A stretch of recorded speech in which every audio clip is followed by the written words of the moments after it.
The Poem of the Man God, the third year of the public life. Chapter 496. Jesus to Thaddeus and to James of Zebedee. 21st of September, 1946. Do you really want to go along this road? For a number of reasons I don't think it is wise, objects the Iscariot. Which? Did men from these villages not come to me as far as Capernaum, seeking health and wisdom? Are they not creatures of God too? Yes, but it is not wise for you to go too close to Machaerus. It's an inauspicious place for Herod's enemies.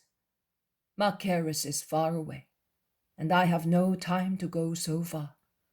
I would like to go to Petra and beyond, but I shall be able to go half that distance, perhaps less. In any case, let us go. Joseph advised you to remain on guarded roads. This is the road that takes one beyond the Jordan and is strictly watched over by the Romans. I am not cowardly, Judas, or imprudent. I would not trust it. I would not go away from Jerusalem. Leave the master alone. He is the master and we are his disciples. When have you heard of a disciple giving advice to his master? Says James of Zebedee. When? It is not a year ago that your brother told the master not to go to Acca, and he listened to him. Let him listen to me now. You are jealous and overbearing. If my brother spoke and was listened to, it means that what he said was right and was to be heeded. It was enough to look at John that day to understand that it was justice to agree with him. Oh! With all his wisdom, he was never able to defend him, and he never will. Instead, what I did coming to Jerusalem is a recent event. You did your duty. My brother also would have done it if he had had the opportunity, and in a different way, because he is not capable of telling lies, not even for a good purpose, and I am glad of that. You are offending me. You are calling me a liar. Hey, do you want me to say that you are sincere? If you lied so skillfully without changing color?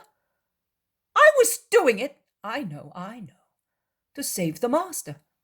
But I don't like it, and none of us does. We prefer the simple reply of the old man.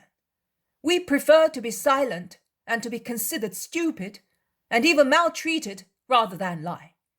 One begins for a good purpose and ends up with a bad one. When one is wicked, but I am not. When one is a fool, but I am not. That is enough. Even if you are right, you end up by being wrong, not with regard to what you were throwing at each other's face, but because of your lack of charity. You all know what my opinion is on sincerity. I insist on that also in respect of charity. Let us go. Your disputes grieve me more than the insults of my enemies. Jesus is obviously upset, and he begins to walk with a rapid step, all alone, along a road, which, without being an archaeologist, one understands was built by the Romans. It runs southwards, almost straight as far as the eye can see, between two ranges of high mountains. A monotonous road, dark because of the woody slopes enclosing it and preventing one's eyes from roving over the horizon, but well kept.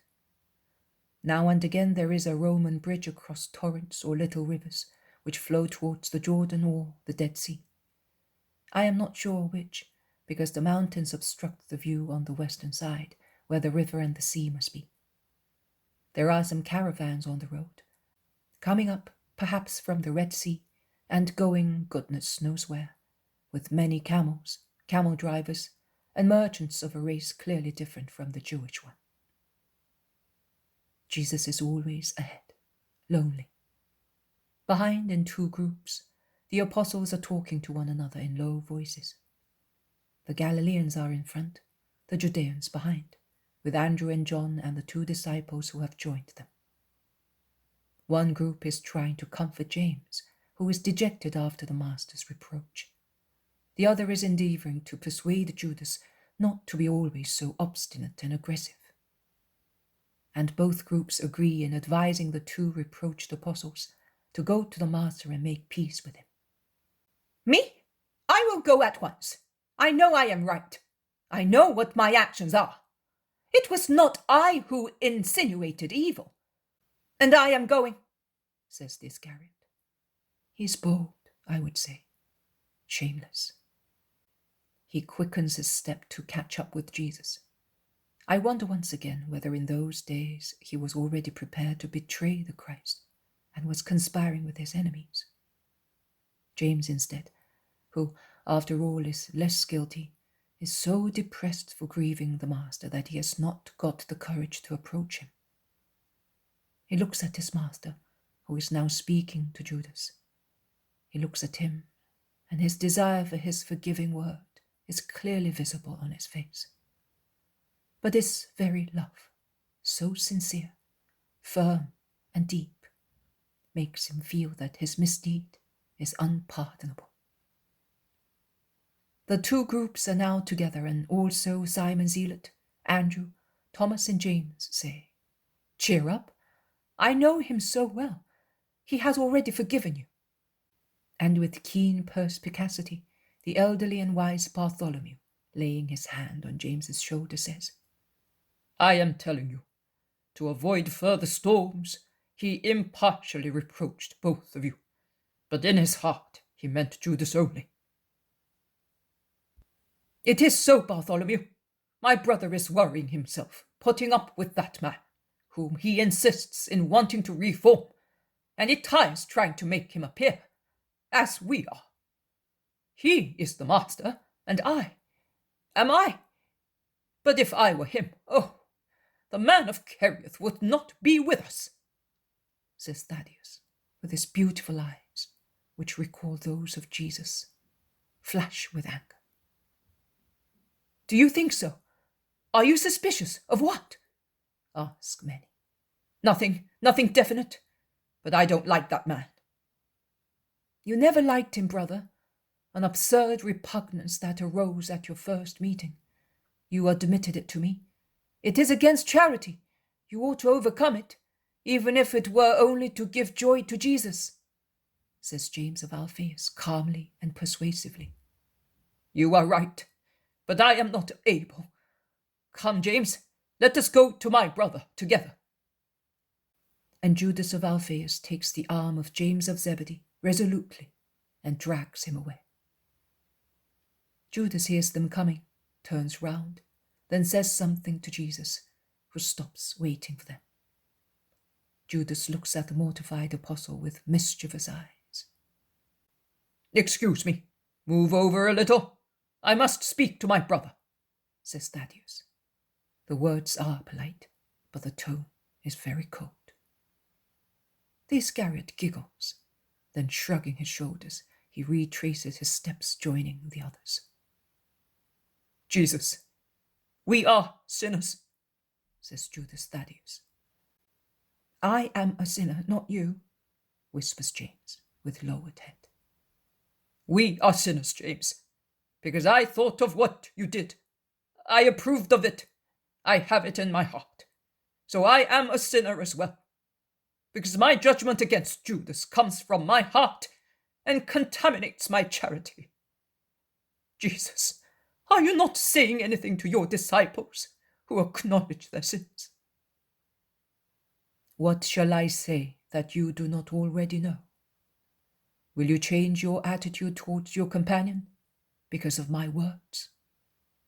"No, not more than he changes, because of the words you speak to him," his cousin replies with sincerity for himself and for the others. "Never mind, Judas, never mind. I made the mistake. I am involved, and I have to look after myself, not after the others. Master, don't be annoyed with me." "James, I would like one thing from you, from all of you. I am so grieved because of the many incomprehensions I meet. because of so much stubborn resistance. You are aware of it. For every place that gives me joy, there are 3 that refuse me, and they drive me away like an evildoer. But I would like to receive at least from you that comprehension and adherence which other people deny me. That the world should not love me, that I should feel suffocated by all this hatred, this aversion, enmity, suspicion around me, by all kinds of base actions, by selfishness, by everything that only my infinite love for man makes me put up with, is painful. But I endure it with patience. I have come to suffer that from those who hate salvation. But you, no, I cannot stand that. That you are not able to love one another, and thus understand me. That you do not adhere to my spirit, striving to do what I do. Do you all think I do not see Judas's errors, and I am unacquainted with his deeds? Oh, be convinced that it is not so. If I had wanted beings that were perfect in their spirits, I would have got angels to become incarnate, and I would have surrounded myself with them. I could have done that. Would it really have been a good thing? No. On my side, it would have been selfishness and contempt. I would have avoided the grief caused by your imperfections, and I would have despised men created by my Father, and so much loved by him as to send me to save them. And on man's side, it would have been detrimental to his future. When my mission is completed and I ascend once again to heaven with my angels, what and who would actually be left to continue my mission? Which man would have been able to try and do what I say, if only a God and angels set the example for a new life guided by the Spirit? It was necessary for me to take a human body to persuade man that if he wishes so, he can be chaste and holy in every way. And it was also necessary for me to take men as they are, whose spirits replied to my spirit, without taking into account whether they were rich or poor, learned or ignorant, citizens or countrymen. It was necessary for me to take them as I found them, and for my will and theirs to transform them slowly into masters of other men. Man can believe man, the man he sees, but it is difficult for man who has fallen so low to believe in God, whom he does not see.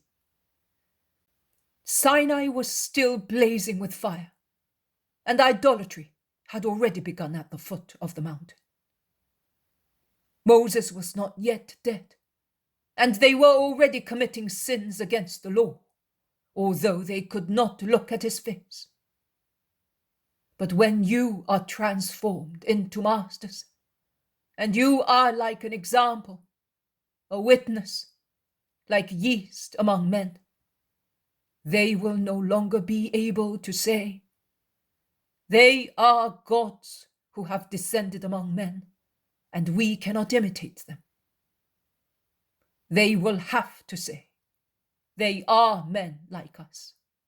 They have the same instincts, incentives, and reactions as we have, and yet they are able to resist their incentives and instincts, and their reactions are completely different from our brutal ones." And they will be convinced that man can be divinized if he only wishes to follow the ways of God. Look at the Gentiles and idolaters. Are they made any better by all their Olympus and all their gods? No. Because if they are incredulous, they say that their gods are a fable. If they are believers, they say, they are gods and I am a man, and they do not strive to imitate them. You, therefore, must strive to be like me, and do not be in a hurry. Man evolves slowly from a reasonable animal into a spiritual being, and bear with one another. No one, except God, is perfect. And it is all over now, is it not? Improve yourselves with firm will, imitating Simon of Jonas, who in less than 1 year has made rapid progress. And yet, who among you was more materially human than Simon, with all the defects of a very material humanity? That is true, Jesus. I never stop studying him, and he surprises me, confesses Thaddeus. Yes, I have been with him since my childhood. I know him as if he had been my brother. But now, I have a different Simon in front of me. I must admit that, when you said that he was our chief, and I was not the only one, was perplexed. He seemed to be the least suitable of all of us. Simon as compared to the other Simon and Nathaniel. Simon in comparison with my brother and with your brothers. Above all, with regard to those 5, I really thought it was a mistake. I now say that you were right. And you only see the surface of Simon, but I see his depth. He has still much to do and to suffer to be perfect.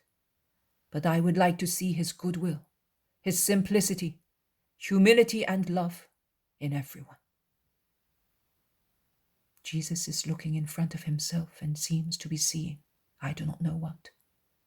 He is absorbed in thoughts and smiles at what he sees. He then lowers his eyes and looks at James, smiling. So, am I forgiven? I would like to forgive everybody as I forgive you. There, that town must be Heshbon. The man said so. The town is after the bridge with 3 arches. Let us wait for the others and go into town all together.